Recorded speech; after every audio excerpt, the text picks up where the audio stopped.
সুনামগঞ্জে উড়াল সড়ক চাই। এটা কোনো বিলাসিতা নয়, এটা আমাদের বাঁচার দাবি। আসসালামু আলাইকুম।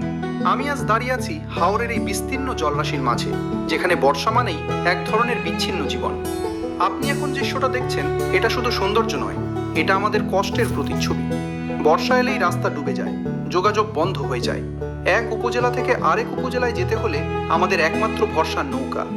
জরুরি চিকিৎসা, স্কুল কলেজ, বাজার সবকিছুই তখন হয়ে যায় সময় আর ঝুঁকির উপর নির্ভরশীল।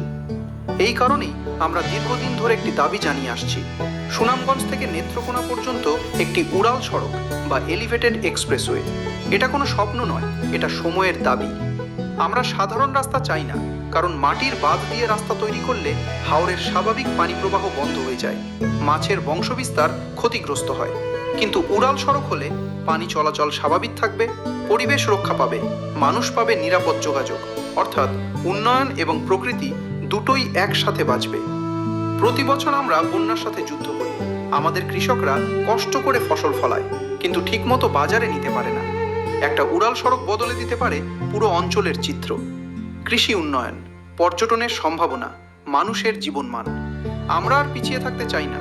তাই সংশ্লিষ্ট কর্তৃপক্ষের কাছে আমাদের স্পষ্ট দাবি, সুনামগঞ্জের উড়াল সড়ক প্রকল্প দ্রুত বাস্তবায়ন করুন। উন্নয়ন যেন শুধু শহরের মধ্যে সীমাবদ্ধ না থাকে, আমাদের এই হাওর অঞ্চলেও যেন পৌঁছে যায় উন্নয়নের আলো। আপনারা সবাই এই ভিডিওটি শেয়ার করুন, যেন আমাদের এই কণ্ঠস্বর নীতি নির্ধারকদের কানে পৌঁছায়। ধন্যবাদ।